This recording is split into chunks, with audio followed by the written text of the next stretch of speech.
Mais maintenant, vous devez poursuivre constamment et chercher de toute votre force à travailler avec le Saint-Esprit incessamment pour avoir tout ce que Dieu a mis en vous comme semence et pour que votre âme en soit remplie, pour qu'il déborde de vous et que les gens puissent voir Dieu.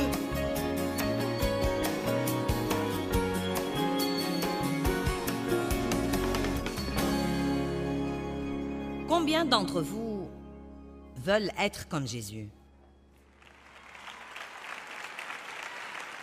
En êtes-vous sûr? En êtes-vous vraiment sûr? Bon, encore une fois, en êtes-vous sûr? Bon, eh bien, voyons un verset et ensuite vous me direz à quel point vous êtes sûr. Jean 5, 30, la Bible amplifiée, un verset merveilleux. Verset 30, je ne puis rien faire de moi-même, c'est Jésus. Je ne puis rien faire de moi-même de façon indépendante de moi-même, mais seulement comme Dieu m'a appris et comme je reçois ses ordres. Je juge selon ce que j'entends, je décide comme je suis appelé à décider. Comme la voix vient à moi, je décide et mon jugement est bon et juste et vertueux, car je ne cherche pas et je ne prends pas en considération ma propre volonté. Je ne désire pas de faire ce qui me plaît, mon propre but, mon propre dessein, mais seulement la volonté et le plaisir du Père qui m'a envoyé. Waouh! Vous devriez lire ça probablement 20 fois pour l'assimiler. Eh bien, Jésus a dit, tout ce que Dieu me dit de faire, tout ce que mon Père me dit de faire, c'est ce que je fais. Je guette sa voix et je l'attends. Quand il me montre que faire, il n'y a vraiment pas de décision à prendre, car j'ai déjà prédécidé que tout ce que Dieu me demande de faire, je le ferai. Donc, après avoir lu Jean 5, 30, où il a dit « Je ne suis pas ma propre volonté, je ne fais pas ce qui me plaît, je ne prends pas en considération ma propre volonté. » Quand Dieu me dit de faire quelque chose, je ne me demande même pas ce que j'en pense. Est-ce que je veux ou je ne veux pas le faire? C'est une affaire réglée. Jésus a dit, c'est une affaire réglée, je l'ai déjà réglée moi-même.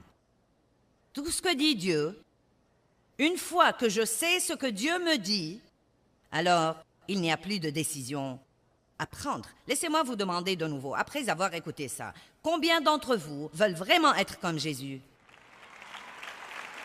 Bon, donc je prie pour vous en ce moment, au nom de Jésus, qu'il commence une révolution du Saint-Esprit, une prise de contrôle par le Saint-Esprit dans votre vie, qu'il envahisse votre vie, et s'il doit vous lier à l'autel pour vous empêcher de s'évader de lui, que vous ne puissiez pas vous éloigner de Dieu avant qu'il ne puisse vraiment faire tout ce qu'il veut faire dans votre vie.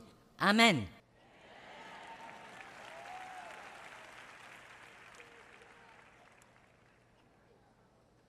« 1 Pierre, chapitre 1, verset 2.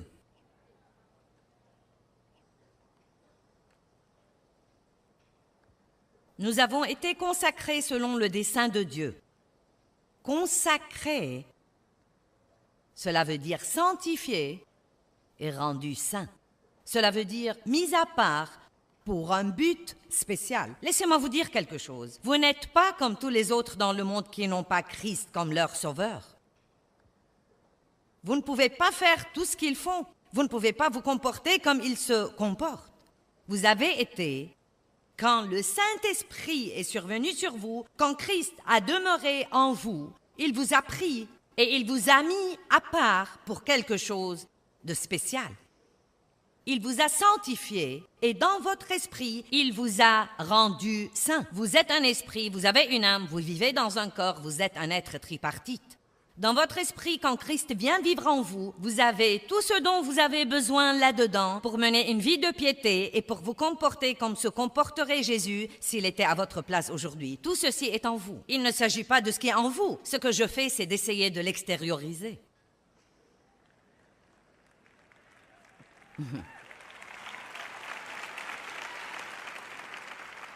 Philippiens 2,13. Travaillez à votre salut. Cela ne veut pas dire travailler pour le salut. Nous savons que nous sommes sauvés par la grâce seule. C'est par la faveur imméritée de Dieu que nos péchés nous sont pardonnés. Mais ensuite, il dit, prenez ce salut qui vous a été donné comme un don et travaillez à votre salut avec crainte et tremblement. Donc, après avoir reçu Christ comme votre sauveur, votre but numéro 1 dans la vie à partir de ce moment-là devrait être d'apprendre à faire tout ce que Dieu veut en fait que vous fassiez, de lui permettre de vous posséder en totalité et d'être de valeur pour lui. Et croyez-moi, plus vous faites ça, plus vous serez heureux. Vous serez si heureux que les gens croiront que vous êtes fou si vous donnez toute votre vie à Dieu. C'est notre égocentrisme égoïste qui nous rend malheureux. Que veut dire être sanctifié? Le dictionnaire grec de la Vigne dit que le mot sanctification veut dire séparation pour Dieu. Dites tous, j'appartiens à Dieu. Pensez-y, vous appartenez à Dieu. Combien d'entre vous ont peut-être comme un... Je ne sais pas, nous utiliserons ça comme un exemple. C'est mon verre que j'utilise quand je voyage. C'est le verre de Joyce. Personne d'autre ne boit de ce verre. On n'utilise pas ce verre pour le café ou pour arroser les plantes. C'est mon verre.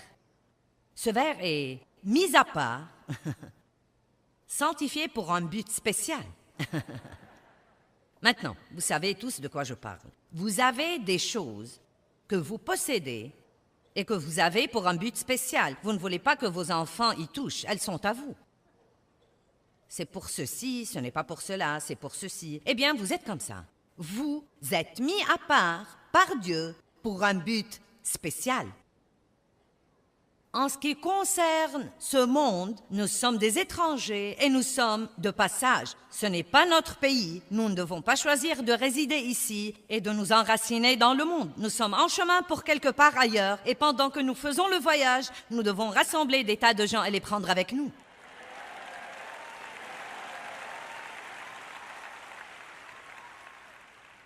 Avez-vous idée de la longueur de l'éternité?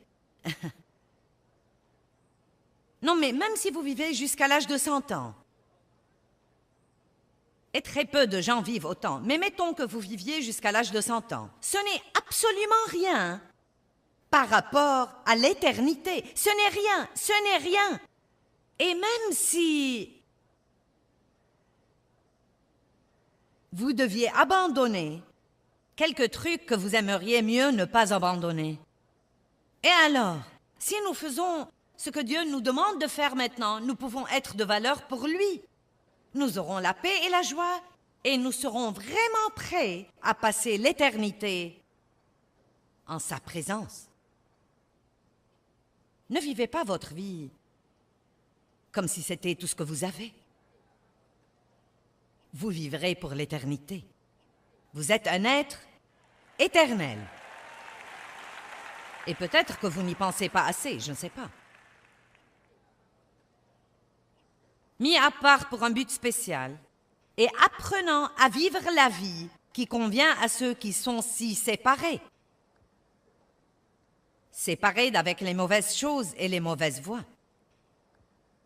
C'est mis à notre disposition par la foi en Jésus-Christ et c'est la volonté de Dieu pour le croyant. Ce doit être appris de Dieu comme il l'enseigne par sa parole, et j'aime cette partie. Et ce doit être poursuivi par le croyant honnêtement et constamment. J'aime ça. Donc, je suis rendu saint. Le fruit de l'Esprit est en moi, en vous, en tous les croyants. Tous ceux qui nous regardent à la télé aujourd'hui, si vous avez reçu Christ comme votre sauveur, vous êtes rendus saints. Vous êtes saints dans votre esprit. Vous êtes saints. Vous êtes un saint. Vous êtes remplis du fruit de l'Esprit. Vous avez l'amour, la joie, la paix, la patience, la bienveillance, la bonté. Vous dites, où est tout ça?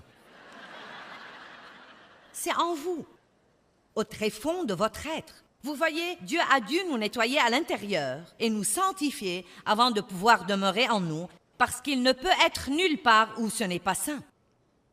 Qui comprend ça? Dieu et le péché, ça ne marche pas. Donc, s'il va vivre dans notre esprit, il doit le nettoyer et le rendre un bon endroit pour lui. Combien d'entre vous croient que Dieu vit en vous? Bon, donc, vous êtes saints. À l'intérieur, vous êtes saints. Mais maintenant, vous devez poursuivre constamment et chercher de toute votre force à travailler avec le Saint-Esprit incessamment pour avoir tout ce que Dieu a mis en vous comme semence et pour que votre âme en soit remplie, pour qu'il déborde de vous et que les gens puissent voir Dieu.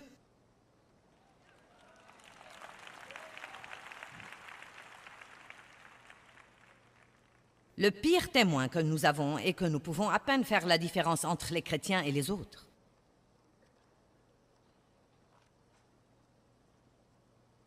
Et nous ne devrions pas penser que les gens nous reconnaîtront parce que nous avons une croix autour du cou. Je ne prête aucune attention à ce genre de truc. Ce doit être notre comportement, notre fruit, notre amour plus que tout. La sanctification est une possession individuelle créée petit à petit par suite de l'obéissance. J'ai trouvé ça dans le dictionnaire grec, je ne l'ai pas inventé. C'est très important que nous soyons des gens obéissants. Dieu ne vit pas pour nous servir. Nous vivons pour le servir. Maintenant, si je peux dire quelque chose en passant pour un instant, Dieu vous aime, il veut que vous soyez bénis. La Bible dit, fais du Seigneur tes délices et il te donnera ce que ton cœur désire. Dieu veut que vous ayez de belles choses. Il veut que vous soyez la tête et non la queue, que vous prêtiez à beaucoup de nations et ne jamais emprunter. Tout ce à quoi vous mettrez la main devrait prospérer et réussir. Il veut vous donner la grâce partout où que vous alliez, vous ouvrir des portes, mais ce n'est pas tout ce qu'il veut. Ce n'est pas tout ce qu'il veut. Il veut que vous soyez soumis, engagés, sur l'autel, prêts à faire ce qu'il veut que vous fassiez tous les jours de votre vie. Vous devez arrêter de vivre pour le but d'essayer d'amener Dieu à vous donner ce que vous voulez.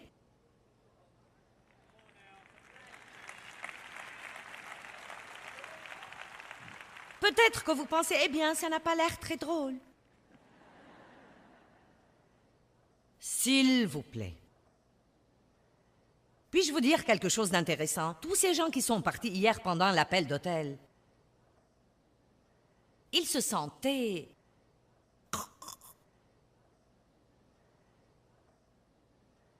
Peut-être que certains d'entre eux ne se sentent toujours pas bien aujourd'hui. Où est ma joie? Je suis allé à cette conférence, je ne suis même pas heureux.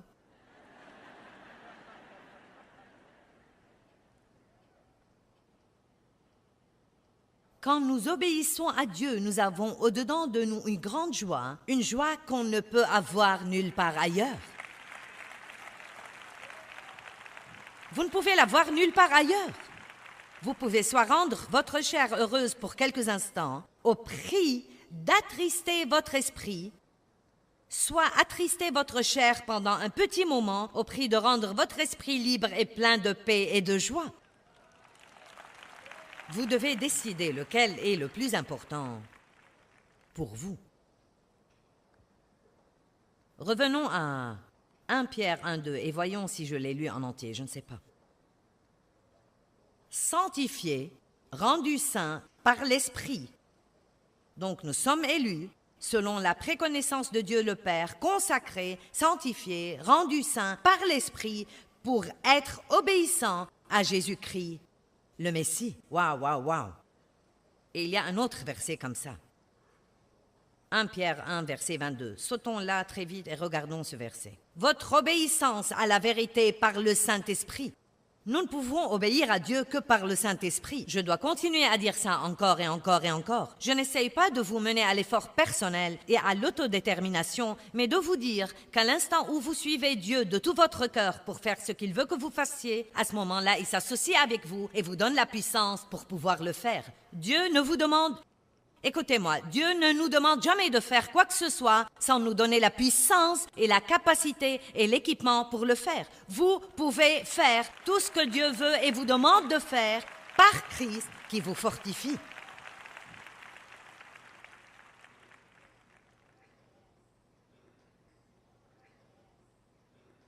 Maintenant, je vais prendre le taureau par les cornes ici. Nous allons voir à quel point vous êtes spirituel à Hershey. Je vais vous dire d'avance que je suis sur le point de marcher sur les pieds de certains. Donc, n'allez pas éteindre votre télévision. Écoutez-moi jusqu'au bout. 1 Thessaloniciens 4.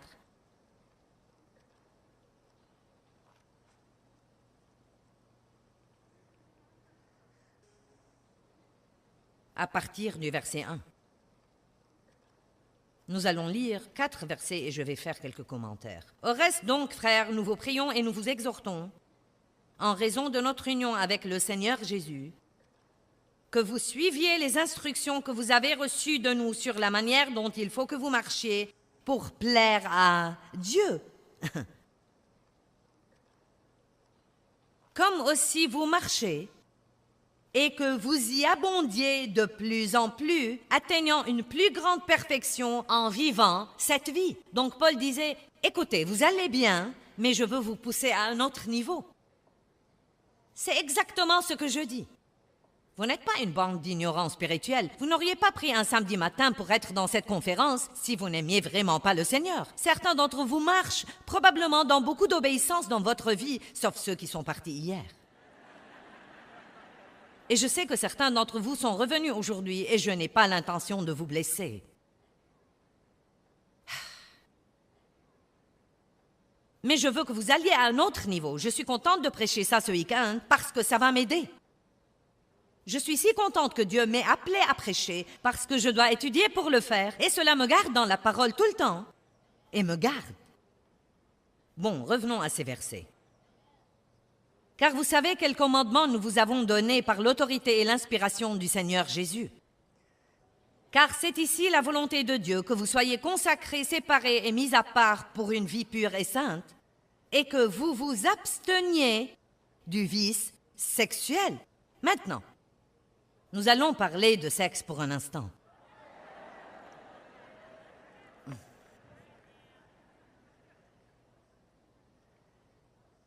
Quel gâchis stupide nous avons dans le monde aujourd'hui. S'abstenir du vice sexuel veut dire beaucoup de choses. Le sexe était destiné à être beau et sain et pur, et croyez-moi, ce que le diable a essayé d'en faire est complètement pathétique. Donc maintenant, vous avez des problèmes énormes avec la pornographie. Vous ne pouvez pas ouvrir un magazine et le feuilleter pour essayer d'acheter un pyjama sans que la moitié des gens ne soient nus.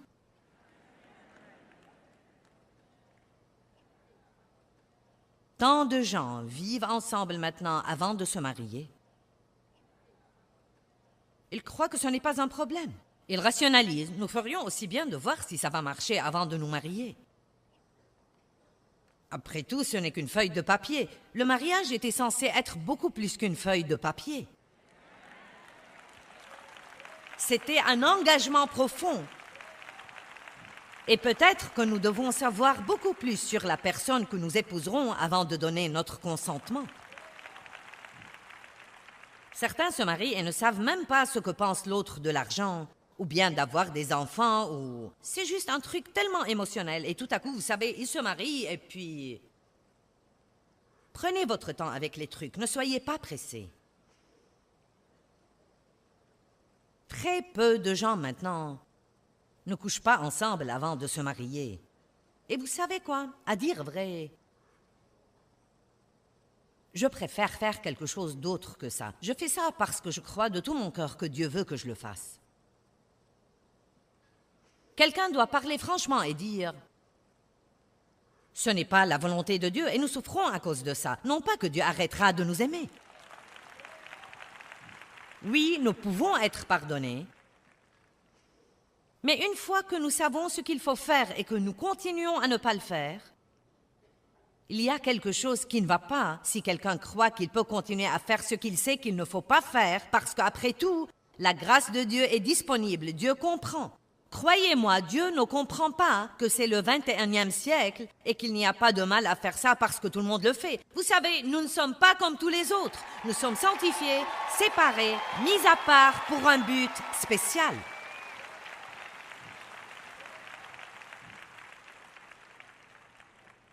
Vous savez ce qui arrive quand les gens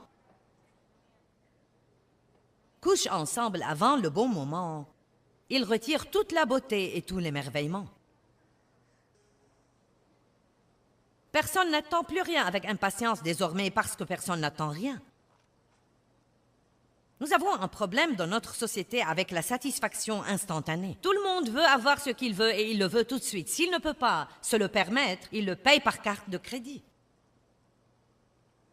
Il n'y a pas une attente des choses, une attente impatiente des choses, un désir pour les choses, une planification pour les choses, une économie pour les choses, une discipline pour les choses. Et il en va de même pour le sexe. Vous pouvez vous maîtriser. Vous pouvez vous maîtriser. La Bible dit que nous avons la maîtrise de soi. Ne vous mettez même pas dans des situations où cela peut arriver. Si vous avez un problème, sortez avec d'autres personnes saines.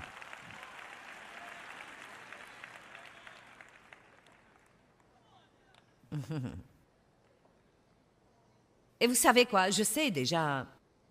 Mon Dieu, je ne sais combien d'entre vous ont déjà éteint leur télé. Vous pourriez avoir l'air idiot à ce stade-là si vous vous en allez, parce que tout le monde pourrait penser « Oh, eh bien... »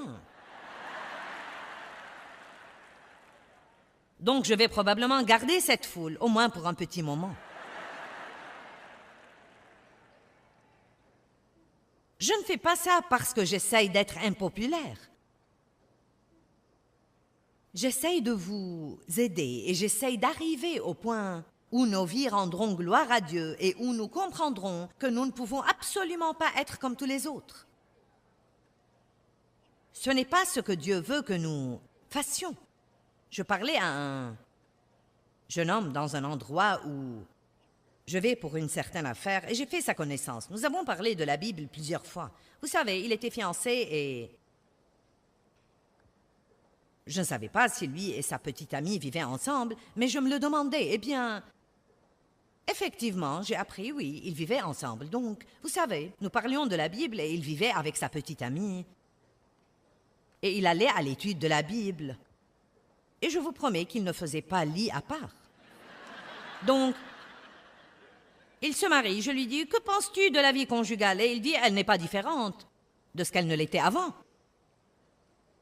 Maintenant, pas de surprise, pas d'émerveillement, pas de beauté, pas de signification, car personne n'a rien attendu. Ce n'était même pas spécial. Pas du tout. Même pas spécial. J'ai reçu le docteur Ravi Zacharias la semaine passée pour enregistrer des émissions avec moi. Et il a dit qu'une des 4 choses dont les gens ont besoin pour être spirituellement sains, c'est l'émerveillement. Nous devons retarder la satisfaction et nous devons attendre les choses et nous devons faire les choses à la façon de Dieu. Et vous savez, une partie de la télévision aujourd'hui est si stupide. C'est au-delà de... Non mais c'est vraiment au-delà de... Je ne sais même pas dire à quel point c'est stupide. Arrêtons de laisser le monde nous dicter les choses et nous instruire et soyons assez saints pour instruire nous-mêmes le monde.